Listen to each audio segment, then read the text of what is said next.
Hey there, I'm Lee Ullman here with some big news from the National Young Farmers Coalition. We're partnering with Heritage Radio Network on a special season of The Farm Report. It's all about what's happening with the Farm Bill and how it impacts farmers and eaters. I am growing diversified vegetables on land that's been in our family for 150 years. And so with the pandemic, gentrification, property values going up, we had to sell the land and we lost it. Join us as we uncover the untold stories behind this massive piece of legislation that shapes how we grow our food, what we eat, and so much more. The problems we have had, those are things that come from earlier Farm Bill and USDA policy, right? Like Earl Butz, get big or get out. You know, it's my responsibility to know not only what I'm eating, but then like how that all came to be. And realize like, wow, like this piece of legislation, all this money, like it's technically something that I support as a taxpayer. While Congress debates the next Farm Bill, this is not just an invitation to listen. It's a call to action. Be part of the conversation. Subscribe to the Farm Report on Heritage Radio Network, wherever you listen to podcasts.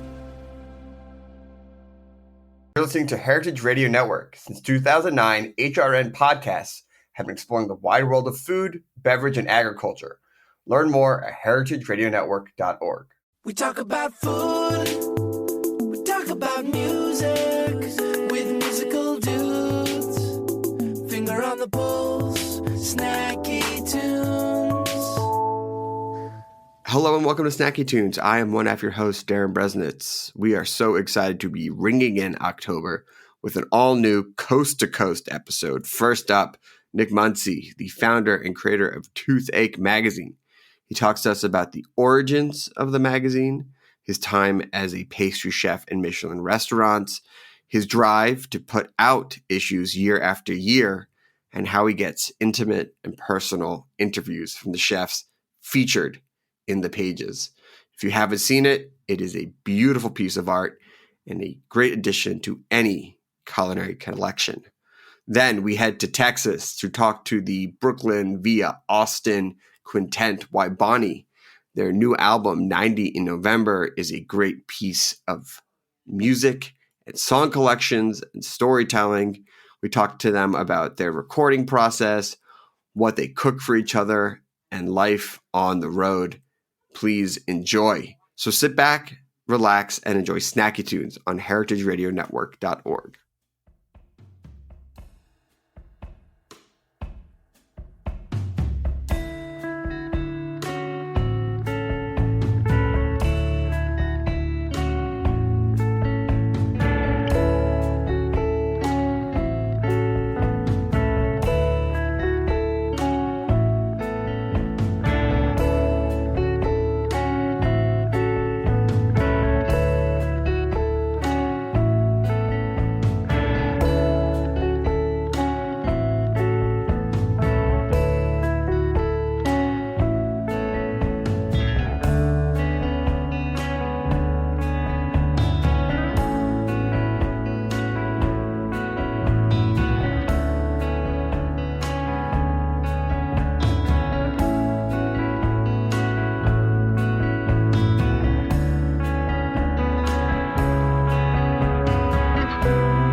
Nick, thank you so much for taking the time. Welcome to Snacky Tunes. It's really good to see you again. Yeah, thank you for having me. I'm really excited to be on here.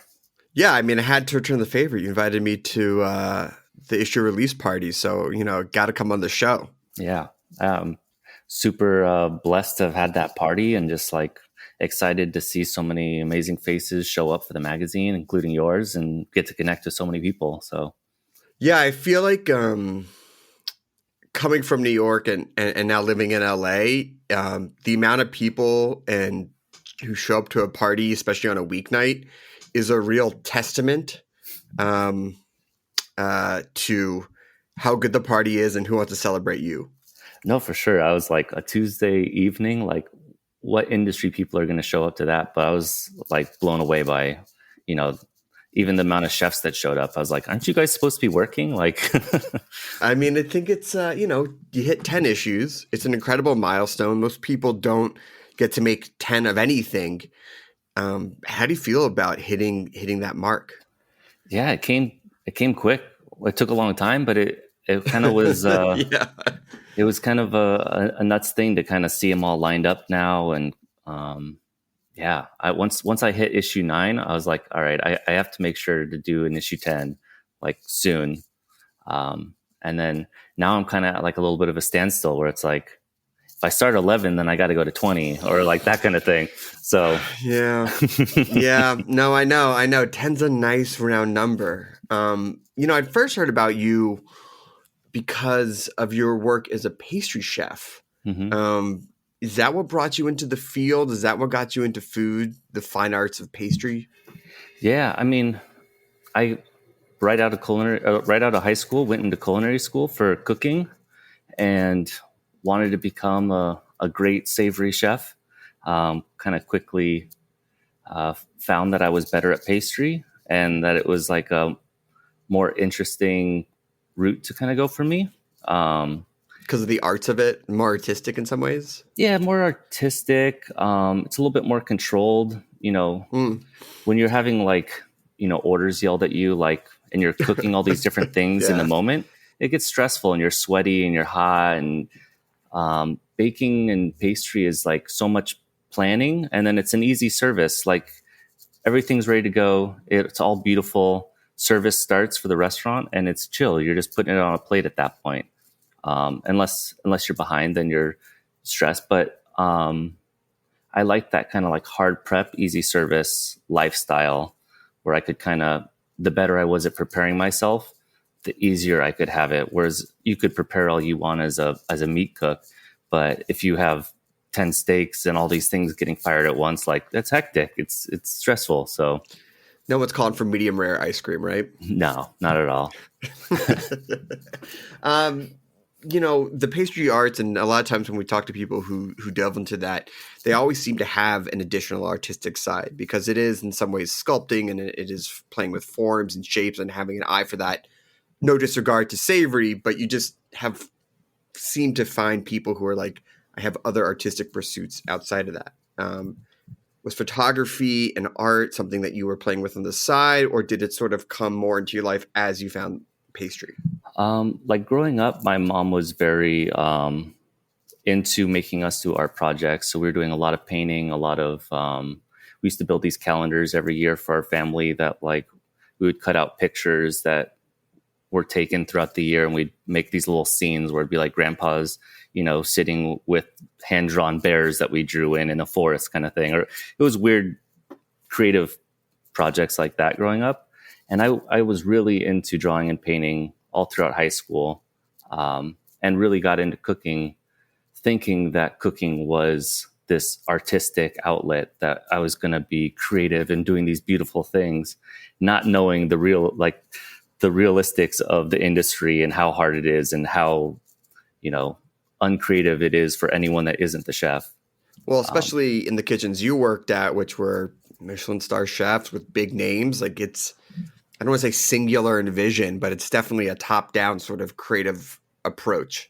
Yeah, and those are the type of restaurants that are doing the most beautiful, artful food. So it's like the food I want to be cooking someday. And then once I got into that kind of level of cooking, there's like it's hard to go back down. It's hard to do something casual once you're like in that very intense, like clean, all the discipline in the kitchen. Like it's hard to go back and like kind of grunge it out. So once I really got into fine dining, it was like, how do I keep going up? How do I keep leveling up and getting to better places, becoming a better chef? Like, yeah, to the point where it's like, I still have ambitions where I want to be one of the best pastry chefs in the country, or at least known to be one of the best pastry chefs in the country. Like all those kind of goals are still like in me, even though I do the magazine, which is definitely a side thing. But I mean, sometimes, oh, sorry, go on. I was just going to say that the photography really started as like a way for me to up my Instagram game and get featured in, there was a magazine I wanted to be in, and they wanted me to supply my own photos. And for some reason, I thought renting a camera would be easier than hiring a photographer. So you're not wrong. You're not wrong, especially if you have the vision of what you want it to be and you have an eye for it. Sometimes telling someone your vision is, you're like, no, man, just give me the camera. Please just give me the camera. For sure. And I think just like the magazine, like photography was the same, where I was thinking like, this can't be that hard. I can figure it out. And that's really like all these weird creative things that I'm doing with the magazine. It's all like things that initially I think, oh, this is going to be easy, and I'm just going to like figure it out as I go. And it's way harder. And, you know, I mean, look, it's one thing to have this idea that you're going to get a camera and you'll shoot some stuff for Instagram and you'll submit. It's a whole other thing to put any project together, let alone a print magazine, which you started, 5 years ago, 6 years ago? Yeah. Especially I think print is having a rebirth a little bit, but back then print was sort of like, you needed money, you needed big advertisers and things like that. Mm-hmm. How did it go from a daydream to reality? I mean, I had been working at a restaurant called Qua. Shout out San Francisco. Yeah. And I couldn't think of like the next step for me cooking wise. Like I was pretty tired because I had done about like 5.5 years there. And there weren't any restaurants in the city that I felt like were a huge step up that were hiring pastry chefs or needed a pastry chef. Like the couple that I did feel like were like the next level, they had people in place or they didn't need a pastry chef, that kind of thing. So I really like didn't know what to do. And I'd been playing around with this idea and like telling some friends like, oh, I'm thinking about doing this magazine. And they're like, yeah, do a magazine. That's whatever. It's not going to happen. And once don't you love friends? Yeah. I mean, I would have said the same thing. Like someone's like, I'm going to make a magazine. Even now, like I get people like emailing me, I'm going to make a magazine. You're like, cool, man. Ask me any questions you want. But like, sure. I doubt it's happening. So I hear the same thing about podcasts. People are like, I'm going to get into podcasting. I'm like, I'm an open resource, whatever you want. Number one thing is consistency as best you can. Mm-hmm. Outside of that, good luck. Yeah. But the moment I really felt like I had to like go through with the magazine was once chefs started sending me stuff and they were people were putting in time to give me content. Then I was like, okay, like I can't waste people's time now. Like they've spent time to collect their images or take images or like meet with me for me to take photos and interview them. Like at that point I was like, all right, I gotta make this happen. And then it was a lot of trial and error and learning and asking questions. And yeah. How did you curate those first few chefs? Was it all friends? Was it people that you liked in the industry? Was there anyone who you had always wanted to talk to and said, oh, no, I have a reason to talk to you? It was pretty much all friends.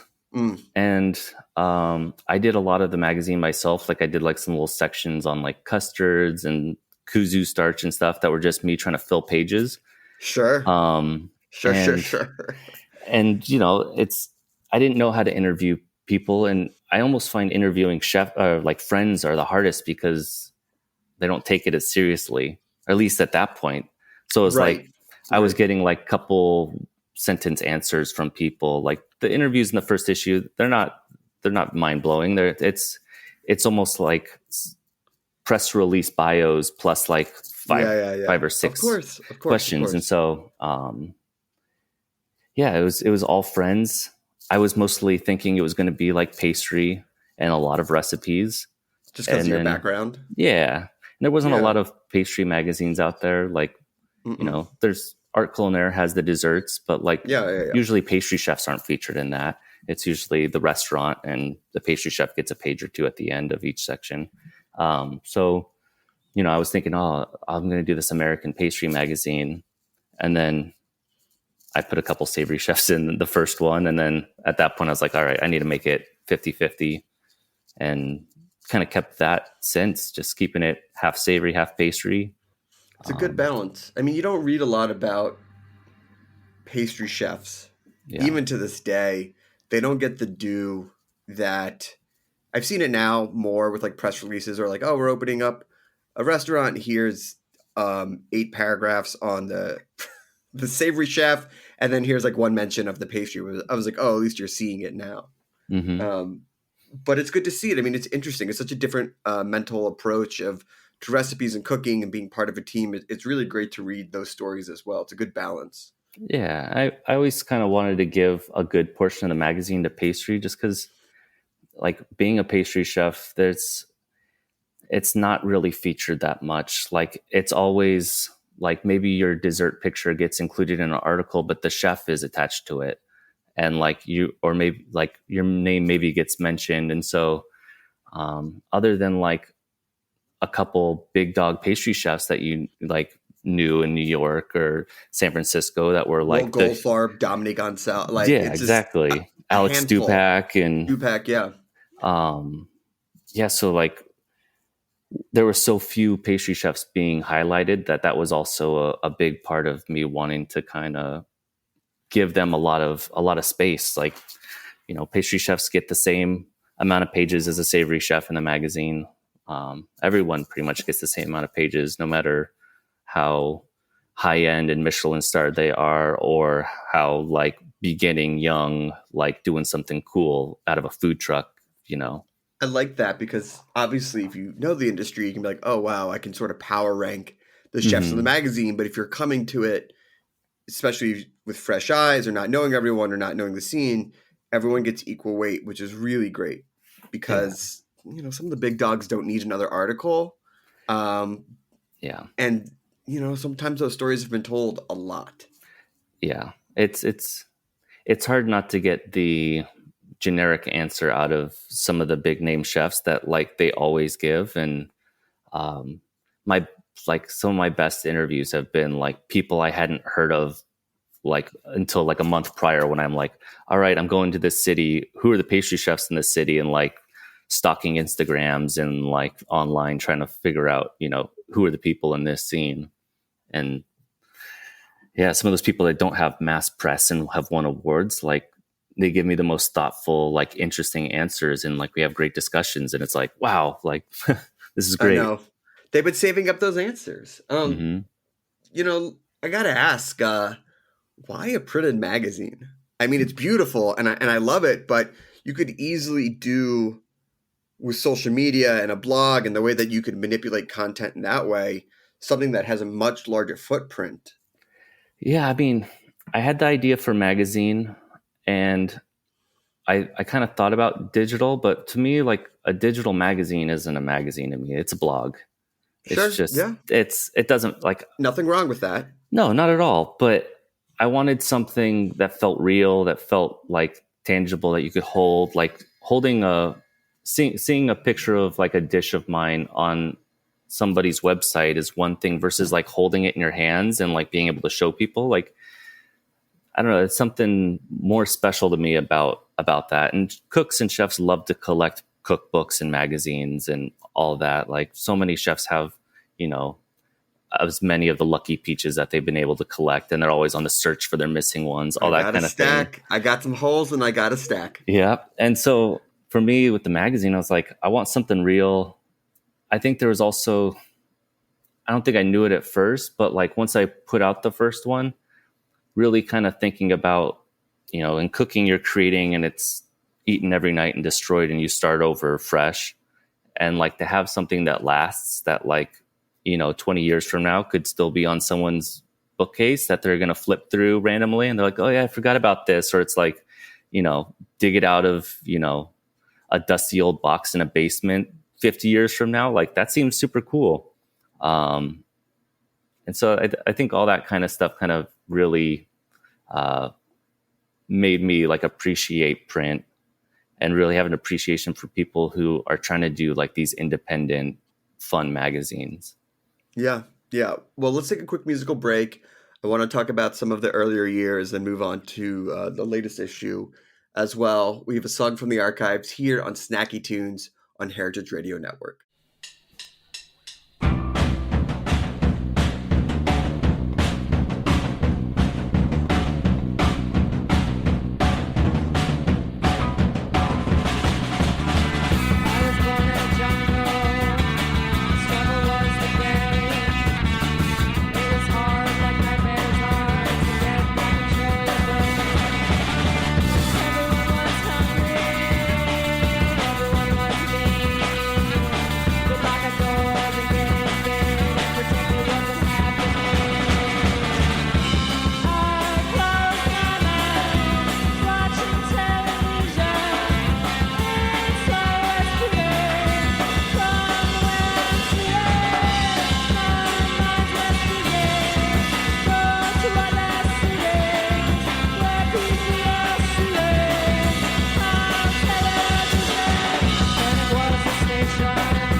Welcome back to Snacky Tunes. We're here with Nick, founder and producer of Toothache magazine. And right before the break, you talked about something, which is the inevitable destruction of the art of the dishes they create every night, and having a journal or something physical that reminds us of it. And it is fun to go back every once in a while and be like, oh yeah, I forgot about how big that dish was. Like, oh my God, like this was such a moment. When you're curating the chefs and the dishes for the magazine, are you trying to find stuff that's a little bit evergreen, or are you trying to find stuff that's like of the moment? Definitely evergreen. I think, some of the daily topics can creep their way in, whether it's, the politics or even just like talking about current food trends, that kind of thing. I usually don't ask like, what's the new trend? Because like that's the worst question to get asked as a chef, because you're like, I don't know. I don't want to be doing the new trend. But I try to keep things evergreen, try to keep things, so that anyone can flip back and it'll make sense. Maybe the food will be dated at some point, but at least you'll be getting their thoughts in that moment. And I think that's interesting. Yeah. Yeah. I mean, it's when you start aggregating it all, even if you don't ask about the trends, you start to see the trends, especially if you do something over 5 years and you start flipping back, you're like, oh yeah, couldn't escape pork belly. Oh yeah, we put this one out during ramp season. Okay, I see it all coming together. And the buzzwords, whether you like it or not, start populating. But even the macro trends, it's like you have Yongbang Society in issue 10 and like the unbelievable rise of like Korean food, or like this looking back into people's culture post-pandemic, and it starts to come a fuller picture just through the different people you interview. No, for sure. And the last 2 issues before issue 10, I was asking people like, how's the pandemic going? And like, so yeah, if you read that 10 years from now, is that going to be cool? Or are you going to be like, I'm sure everyone's going to remember the pandemic at that point, but yeah, there is a lot of that, because at that time, that's like what everyone was thinking about and like dealing with. And what I thought people, if they're going to buy the magazine, what they would want to know, hey, what's this restaurant doing to survive during the pandemic? What, now that it's kind of on the tail end-ish, I guess, like what did they do or how did they survive? Like this issue, I didn't really dive into that as much, but some of that's still like people pivoted. And so they're like, oh yeah, I was doing this and then I switched to this, and that's what we're featuring. But also to your point is just, I feel like everyone's talked about the pandemic, at least from the restaurant business point of view, not saying it's still been affecting people and the ups and downs of it. But, if I'm getting mass emails from Uber saying that you don't need a mask in a car, the idea of thinking that there's probably other questions to ask about like the effects of the pandemic on a restaurant business, it's probably out there. For sure. Yeah. I got to say, reading this magazine, it was so intimate and personal. Like, I don't know, like I wasn't really expecting, I don't know what I was expecting when I first really dug in, but it really felt that I was getting an honest look at chefs, which is, rarer and rarer these days to feel that someone is going to be, with maybe the exception of like a podcast, but in a printed material, personal, honest, intimate, true. How do you get that out of chefs? Was that a purposeful approach? What do you do to like get, to ask the questions to get that out of them? Yeah. So more recently in the past couple of years, I've tried to lean into more of the fact that I'm a pastry chef. I always had the magazine as like, oh, it's for chefs by chefs, but like really what can I bring to the table to make something unique as a chef interviewing chefs? It's like making them as comfortable as possible. The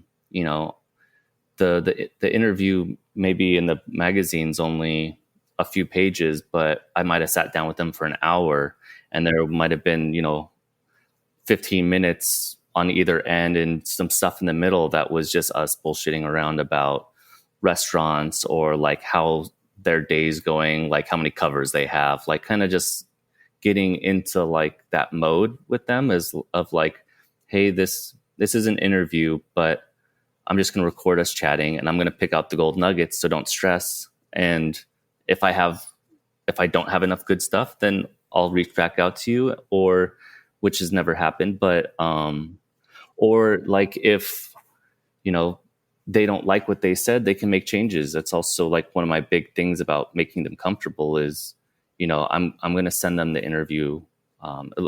Especially in these past few issues, I've really gotten better about making sure that I send everyone their interview and letting them read it and make any changes. Cause that's the worst thing is like, you don't want to be portrayed in a way that you don't feel like you're portrayed. And for me, as someone who's editing it, like I was there for the conversation, so I don't always catch when maybe something sounds bad that maybe they're going to catch. And they're like, I can actually sound like an asshole in this. Or, yeah. So that's, I just try to take all those stressors off of the interview. Right. Whereas for you doing a podcast, it's like, it's done. So they have to be on, like, they don't have to be on with me. Like they can take a call in the middle of it and it's cool, Yeah. I mean, look, the approach, especially I think as you get more and more deeper and longer into this type of working with chefs and letting them tell their story, it's not about gotcha journalism. It's not about like we caught them out on something. It's about letting them tell their story. And I think maybe think maybe 1 or 2 times. There's a couple questions I had to ask because if we didn't ask it, the story didn't make sense. And I was like, if we can't ask this and we can't do the interview. But outside of that, most of the people that you're interviewing, there's no dirt. It's not like it's in many ways, like it's a pretty straightforward, type of profession in some ways. It's until you get to celebrity and then just becomes a celebrity thing. Or you have the really bad people, then it's like a bad people thing. But being able to, you do the magazine yourself, right? It's all you who shoots it and interviews and edits it. That does give you that freedom to present it the way that you want to present. But how do you go about that process? Where do you start? Is it picking the chefs? Is it picking a theme? Are there things where you're like, I save this to last because I hate doing this part of the process? What's your approach in putting it all together? Yeah. It's always figuring out the list of chefs first. Some of them are people that, I know I'm going to be traveling somewhere for something else, whether it's cooking related or vacation. And I'm like, all right, I'm going to knock out some interviews also to make it kind of a work trip. So there's those times where I know I'm going to be somewhere. So I'm going to look for people in those places. And then there's a lot of times it's, maybe it's a PR company that I'm comfortable working with, them being like, hey, like, thanks so much for featuring this chef. Would you also like to feature this chef that we also represent? And I'm like, yeah, that's actually someone I want to talk to. And a lot of it's also just like looking at Instagrams and going through even like food blog sites and that kind of stuff, seeing what are the hip restaurants, what's not being covered yet, or like what just opened and seems interesting. So the where I get the chefs or where I pick them from is kind of all over the place. Usually I have some type of connection to them, whether it's a mutual friend. But there's a lot of times also where they are a complete stranger that I'm DMing on Instagram. And then, yeah, just kind of putting it together. I've kind of found that a lot of people flake. And so I try to overdo it and then plug in the missing holes that I think there are in the magazine. So if I think there's too much savory, then I'll try to get more pastry people in and focus more on that later in the process. Or if I think I'm getting too many like Korean cuisines, I'll try to find someone doing something different, like just so that it feels varied and it feels interesting. I don't want it to be all just like fine dining white plates on white backgrounds from Michelin star chefs over and over again. Like those magazines are out there and, they're that. And I don't think it's as interesting to me anymore. And so you evolve, you change. Yeah. I really liked your editor's note in this last issue about that evolution, not just in the magazine, but like even to how often you could put it out and like that life changes. And, especially when you start a project, it's easy to get issue 1, episode 1 out. And then 2 or 3, you're like, yeah. And then like that middle section happens and you're like, am I doing this? You said earlier, you're like, oh, this is issue 10. So if I do 11, do I have to do 20? How do you persevere? How do you find that balance? And, do you find that people outside of you care? Like, do they like, hey, like, where's the next issue? Or is it just like, what does the project become to you? Yeah. I mean, I think there was a good chunk of it where I was just like excited to get started on the next one, even though it was super stressful. Like once it was started, then I, again, like with the first issue, felt like I had to finish it. And I was keeping myself on like a really strict timeline where I was like really stressing myself out to get these done on time or the time that I thought. And then more recently, it's kind of been like, I'm making this I don't have a boss. I'm the boss of this. Like, I don't have anyone to report to, like, except for, I guess people that are like, hey, I only received 1 issue this year. And you're like, I only put out 1 issue this year. Like, yeah, you got it. 101, baby. You got it. So I'm kind of trying to take that self-stress out of it. And kind of do them as I feel like I have time, especially, 10 issues in, I've realized it's not like a business that makes a lot of money. Like it breaks even. And so it is hard to like have a bunch of added stress thrown on my plate if it's just a hobby, kind of like it is like a very put together magazine at this point where people thinks it's like a team behind it, but it's just me. And it does feel like a hobby now. Like I'm not making money. I'm not paying myself. So like, what's the extra stress? And so, I'm trying to convince myself to be more relaxed about it and put them out a little bit less, on a strict timeline. I do have a baby on the way. Thank you. So, you know, priorities might change. And that was a lot of that editor's note, trying to say it, but not say it as like, you know, I got stuff coming up that, you know, when I'm not sleeping because of a baby, am I really going to want to think about putting together this magazine right now? So I don't want to promise people anything. And I don't want to, you know, say like exactly this is going to continue on 2 issues a year for forever. It's like, I don't know when I'm going to do the next one, but I'll do it when I feel like I can and that I think I can put together something great. Yeah. And I don't think there's anything wrong with that. I think, I think so many people have ideas that don't even get started. And you've done 10 beautiful issues, and you've shared a lot of stories. And the great thing about it being physical is that there's still this idea that people can discover it. You know, a shop has issue 3, 7, and 9 on the shelf somewhere. And you're like, oh, what's this? What were these stories? What were these interviews?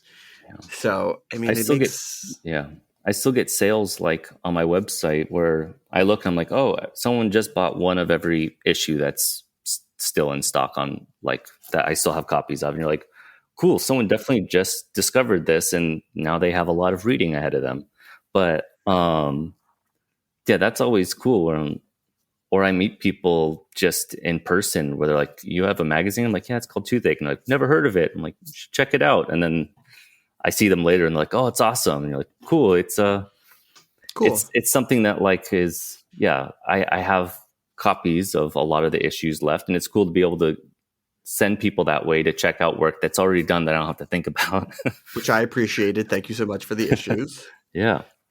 Well, listen, congratulations. If people want to check out the magazine or follow along on Instagram, where can they go? Where can they discover it? And also pick up some very cool merch as well. Toothachemagazine.com. It's got all the available issues that aren't sold out on there. That's all of them except for issue 1 and 4, and merch and all that. And then Instagram is toothache_mag. Awesome. Yeah. Well, listen, congratulations. It really is beautiful. And if anyone's looking for some really great interviews and also to see how to put a magazine together as a solo venture, I can't recommend Toothache more than enough. Yeah. You want to make a magazine, shoot me an email. I'll tell you all about it. Tell you all about it. There's no secrets. Probably won't want to do it. Yeah. I think a lot of people, I mean, I even myself, I was like, oh, maybe I'll do a magazine. And then I was like, I don't want to do a magazine. It's a lot. Well, listen, Nick, thank you so much. We have a song from the archives and then a live performance here on Snacky Tunes on Heritage Radio Network.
This week on Meat and Three from HRN, we're dissecting the mojito, one ingredient at a time.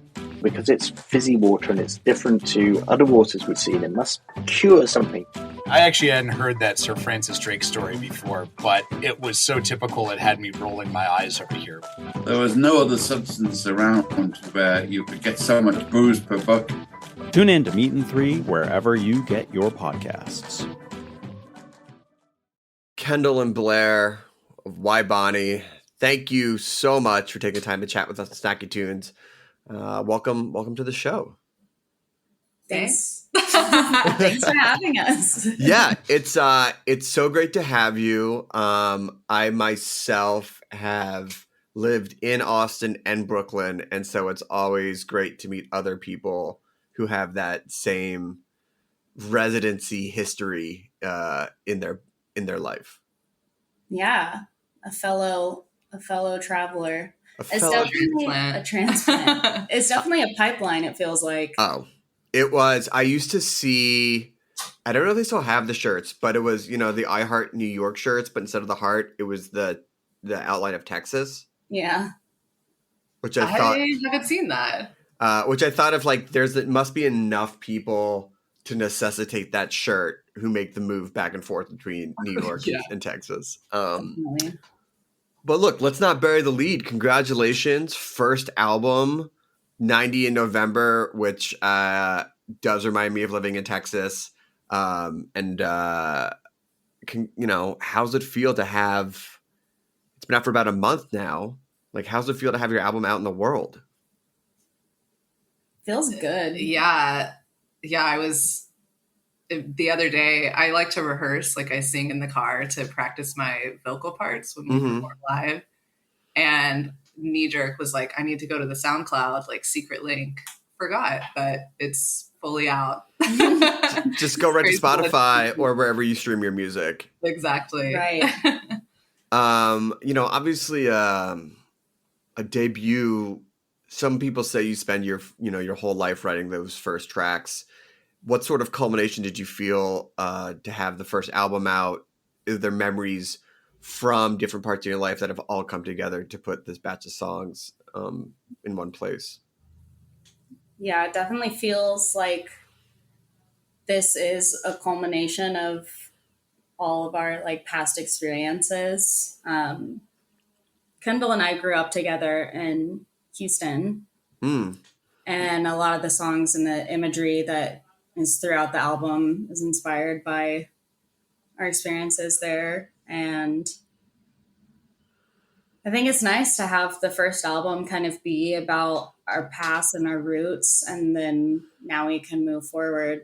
The journey with the album too, we had what we thought was going to be the record right before March 2020, before we released Voice Box. And that greatly evolved. I'd say we every single song is different that we ended up going with. So it was kind of like a long and slow process that, it feels great that it's here. It's ready now. Yeah. I think some people looked at the pandemic and having to put a pause on some things as a frustrating time, but having that extra space to reflect and to rewrite and to recraft, it seems like it was a real leveling up of the songs and what you wanted to say and how you want to present your art to the world. Totally. Yeah, like Kendall said, the songs that we originally had, I feel like I had just kind of very quickly wrote them. I was rushed almost.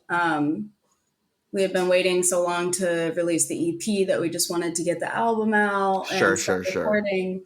And then, like you said, the pandemic was very much a pause on everything. And you're kind of forced to sit and reflect. And it changed how the songs usually come together, because usually what we'll do is I'll write a song and bring it to the group and everyone will write their parts while we're in the room together. But this way it was I wrote a song, recorded it on GarageBand and sent out a demo to everyone, and everyone like wrote their parts alone separately. And that was a new experience.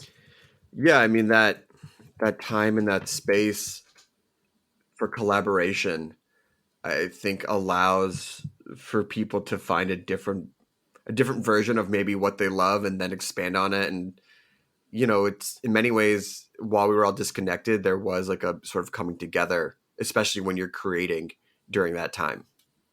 Yeah, for sure.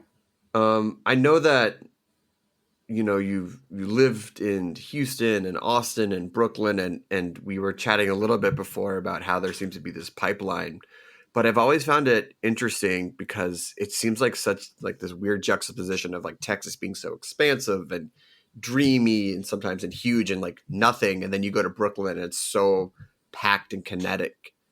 What did you like about that opposite? Like, how does that inspire you? Yeah,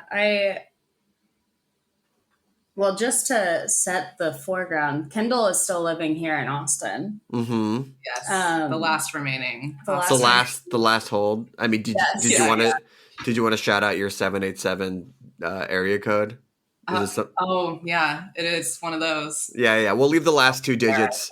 We'll leave the last two digits off. This is her address. Yeah. So you're the last holdout in Texas, and is everyone back in New York? Yeah, in Brooklyn. Yeah. I think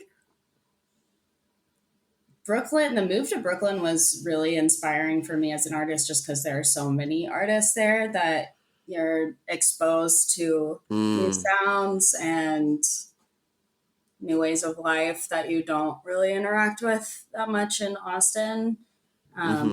The music scene here, while it's awesome and really supportive and vibrant, it's pretty small. And so you kind of just start like running in the same circles. Sure. And it was a shock to the system, but also a nice like kick in the ass too. Be surrounded by like new things and new art inputs. Yeah. I mean, I've now lived in Austin about 11 years, and I think you were here like 5 or 6. I was here 4. 4. Well, a lifetime, an era, if you will.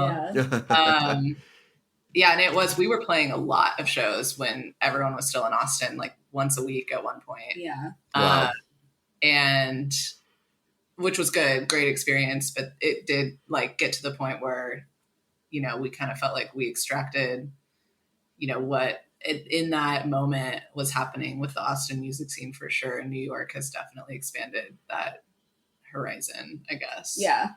I love New York. I love visiting and staying, and eventually I will be there. But I love it for just how chaotic it is. It's like the chaotic and like anonymous nature of it. You can be whatever you want there. Right. Yeah. I think chaos is I would definitely, if I had to pick a few descriptors of my time there, would be the top one. All right, let's hear a song. First one up we have is Sailor Mouth. What's the story behind this track? This was probably the first song that was rewritten for the album. But closest to the original song. Yeah. I think this was like our first segue into the more Americana country leaning stuff, while still kind of holding on to our like shoegaze alt rock side. And that was a really fun blend of sounds to work with. And it kind of set the tone for the rest of the album. Awesome. All right, well, here we go. Sailor Mouth live from Y Bonnie here on Snacky Tunes on Heritage Radio Network.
Welcome back. That was just Sailor Mouth, and we are here with Kendall and Blair of Why Bonnie.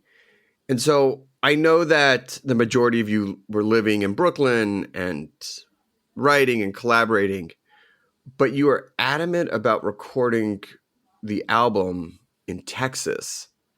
Why did you want to go back to your home state to put this album together? I think it just made the most sense. Like we had, like you said, we toyed around with the idea of recording in New York, and then we talked to someone in LA. And while we loved both those studios and producers, it just didn't feel right to record an album that is so much about Texas anywhere other than Texas. Yeah, and the Tommy Reed, who we recorded with at Lazy Bones, he, like, you know, it fit more with the songs and how they evolved, whereas the original, like, 10 that we were working with were a bit more shoegazy, like, synthy type songs, and they evolved into this. We brought in the acoustic piano for the first time, and so forth. And so now I perform with the stage piano. But yeah, it just made sense financially. And, you know, Tommy has worked with his younger sister Hannah in Lamelda, and that was an album that we all really revered. And it was great. Also, we hadn't seen each other since the pandemic when we got together. Yeah. And that was like just a very fun and wild time. Yeah. Restorative. We were out there. We were lucky enough to be out there for 2 weeks. And it was like, we're talking middle of nowhere. Like, cow fields. Nothing around you. Yeah. I mean, I feel that the video really captured the reason and expanse of like what you're doing out there for 90 November, and just being like, yeah, I too would like to hang out in a barn and feed cows and look at the stars, especially after being, I don't want to say like cooped up, but like after being in any sort of city location, like, yeah, great. My friends were creating art and we're just out here. Yeah, this is like sad to say, but I remember being out there being like, wow, I haven't felt like happy in so long. This is like the first time I've felt happy, honestly, or like comfortable and like fulfilled. I don't think that's sad to say. I think a lot of people was just felt this pressure and this doom, especially if you wanted to create something that wasn't immediately, look, it's awful, like it's tragic, we're still living through COVID and whatever, everything else, and then at some point you're like, how much is that on my shoulders? Am I allowed to create? Am I allowed to like make my art? And so to find like a little slice of freedom in heaven and the permission to let yourself be happy is like, could be a weird feeling. Yeah. And it even like after, it was a very slow and like fluid process as well. Very like forgiving and supportive. And a lot of the writing kind of came together as we were in the studio. We were there for 2 weeks and we tracked in like less than a week. So we had all this time to kind of, you know, fine tune and rewrite or whatever. And that was conducive to the happiness we were experiencing. Yeah. It was a very positive, overall, just wonderful time. Yeah. I mean, also an interesting time to be in Texas, given all the shenanigans, which is the nicest way to put what the government has been pulling. Yeah.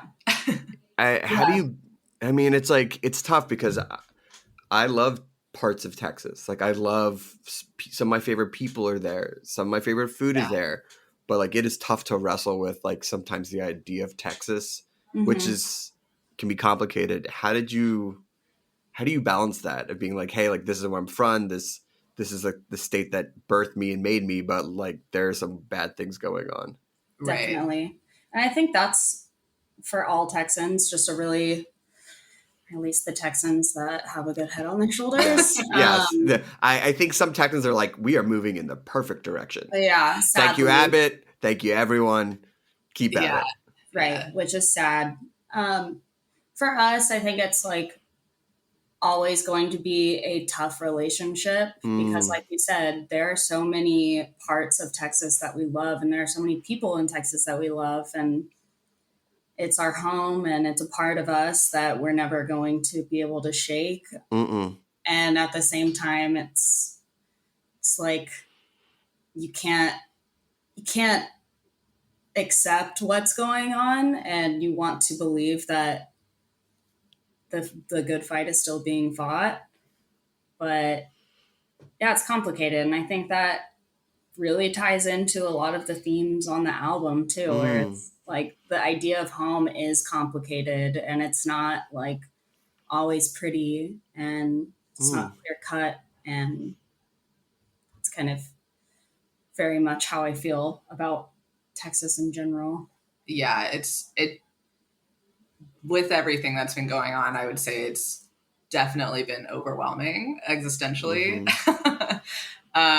But yeah, growing up, you're not thinking about all of these kind of existential, political, socioeconomic issues and whatever. And we had a very, privileged, like blessed childhood in Houston with our families. And that was great. Like our memories of Texas are very pure, and like the Bayou is where we grew up in Galveston, and like that's where it is. And when I think about now and like the climate, it is sad. But I do love being here at the same time, so it is complex. Right. It's like it's important for people who are not Texan and not Southern to remember that not everyone in Texas is a Bible-beating, gun-toting bigot, and that there are still people here who are, like I said, fighting the good fight and want to see a change. And I think that those people deserve the utmost respect.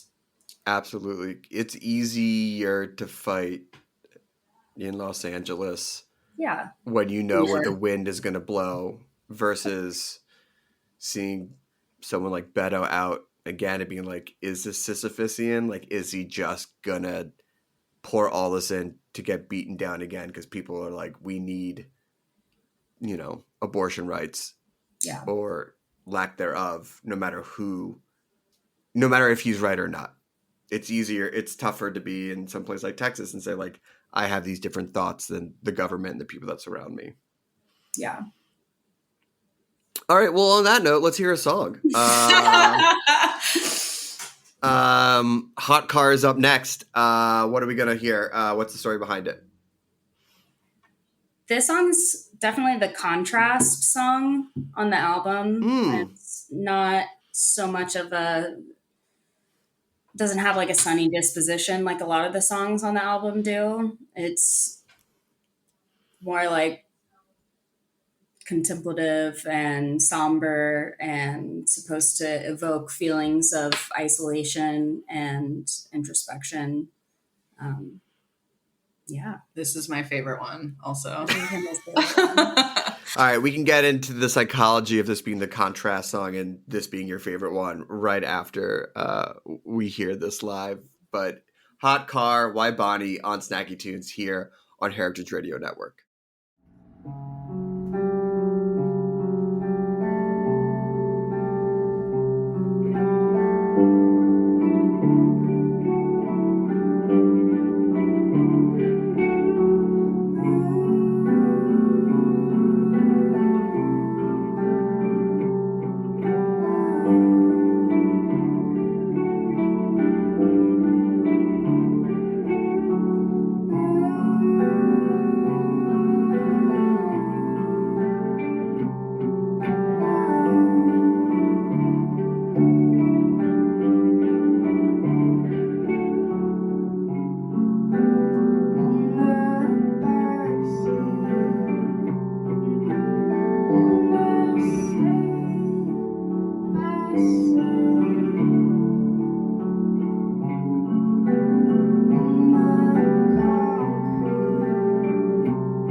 Hello and welcome back to Snacky Tunes. That was just Hot Car live from Waibani, and we're here with Kendall and Blair.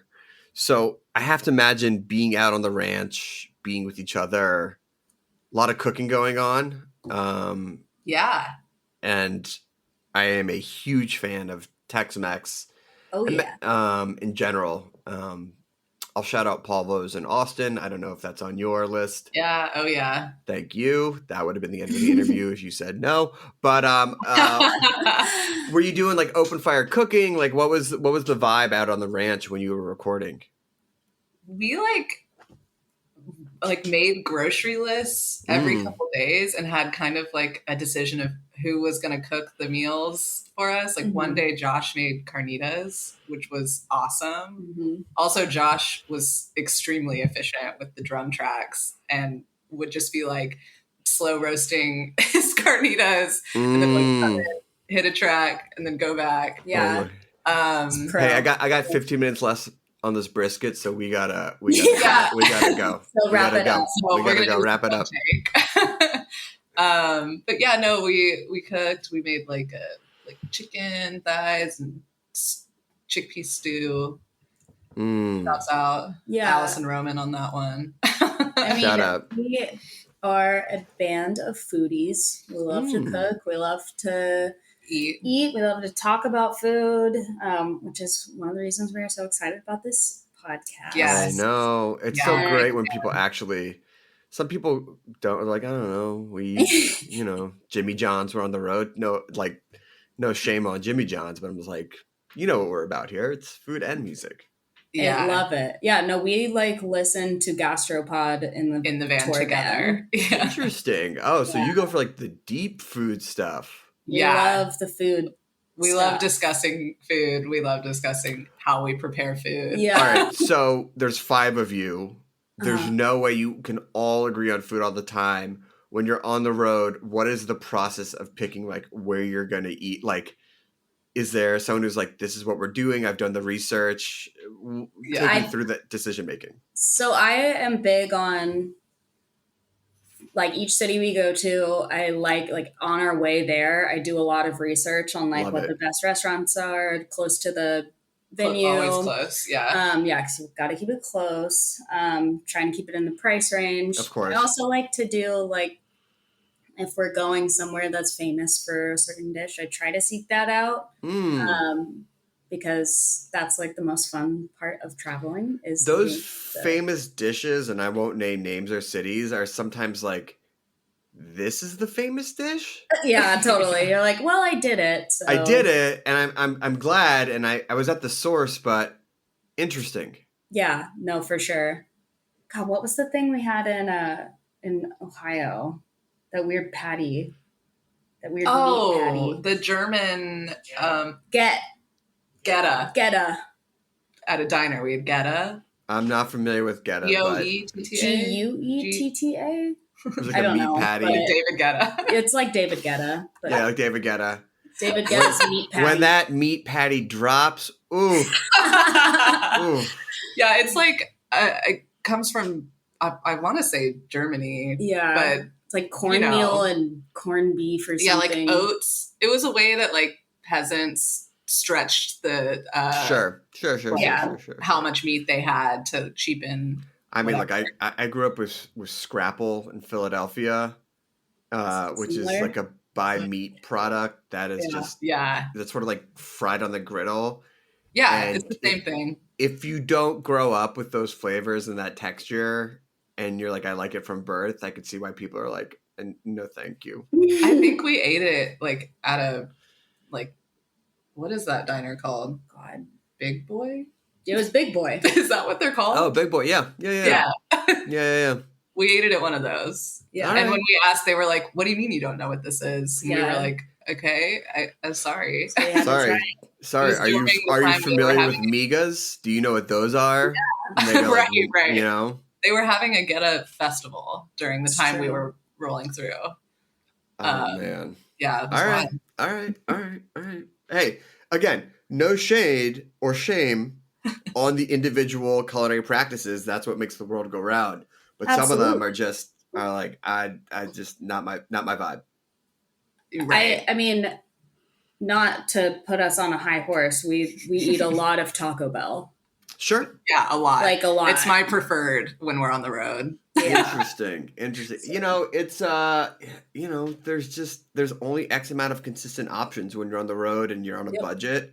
Yeah, and Wawa is a great one too. Let's just talk. Let's just take a minute, and I doff my cap to you for the Wawa reference, because that is my number one jam. My wife is also so from good. Philly. It's an oasis. And we will land at the airport and go straight to Wawa. Yeah. Yeah. And it's, look, I've been going there pre electronic sandwich ordering system. That was always rolling the dice. Dang. But now it's really tapped in. You really just can just go in and just get the perfect, you know, shorty or that you want.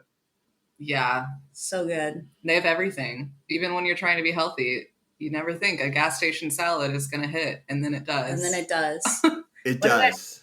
I got their chicken parm sandwich. Yeah? I didn't believe in. Yeah, Kendall didn't believe me. And I was like, it's very good. I mean, look, I'll go on the record and say that my go-to sandwich is the tuna salad sandwich, which definitely I'm like a one of one. Like, it is gross to people, but I've been eating it since I was in high school. It tastes exactly the same.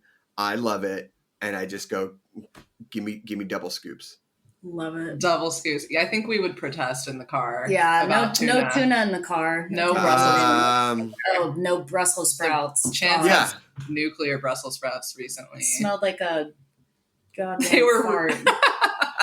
Yeah. No. I would respect if I was in van life that it had to be either consumed hastily outside of the van, or I would have to go with like a turkey alt order or something like that. Yeah. You got to be considerate of your fellow bandmates. I mean, Of not course. that fast food doesn't have a strong aroma, but I know the tuna fish is.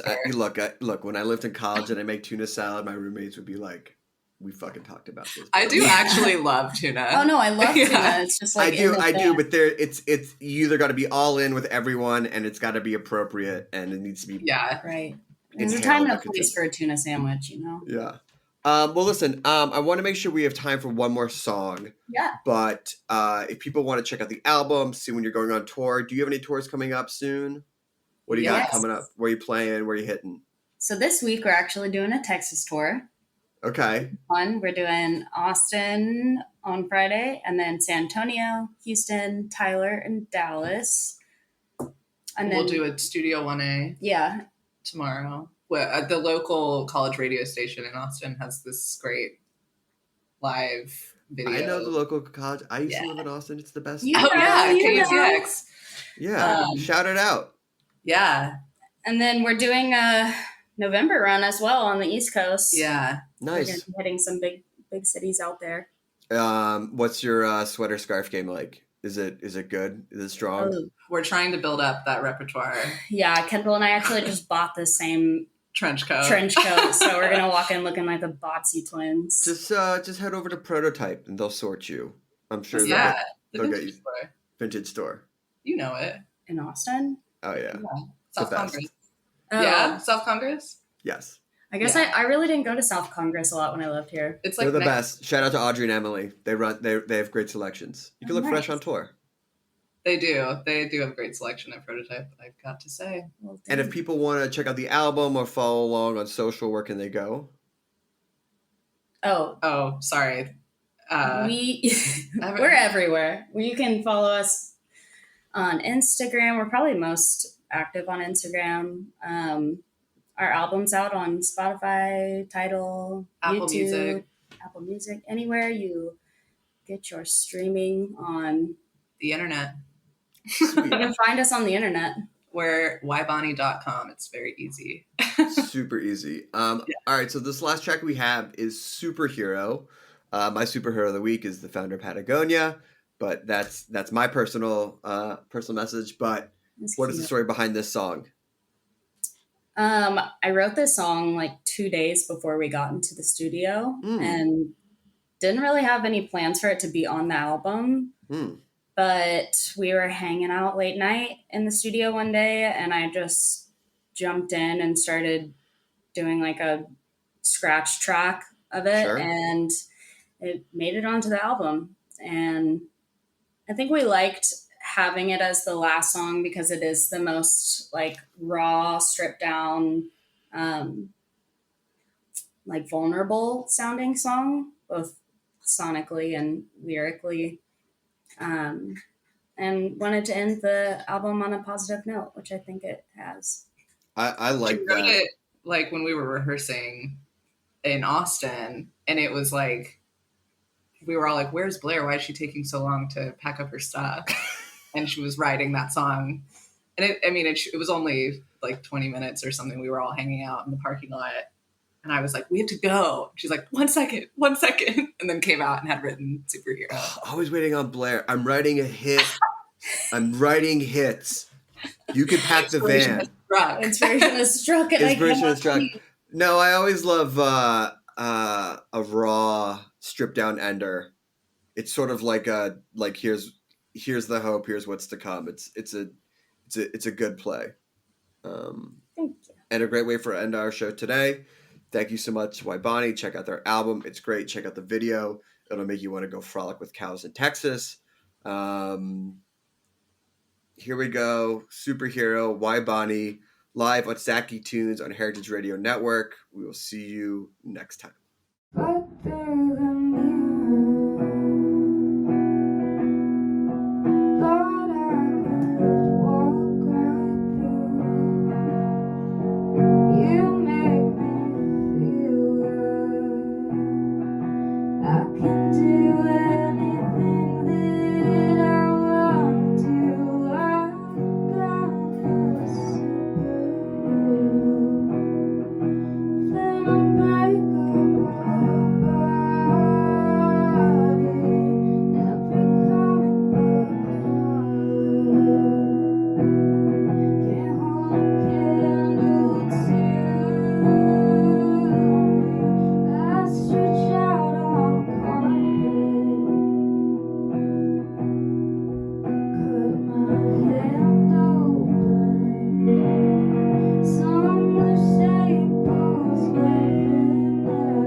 food. We talk about music with musical dudes. Finger on the pulse, snacky tunes. Snacky Tunes is powered by Simplecast. Thanks for listening to Heritage Radio Network, food radio supported by you. Keep in touch at heritageradionetwork.org/subscribe.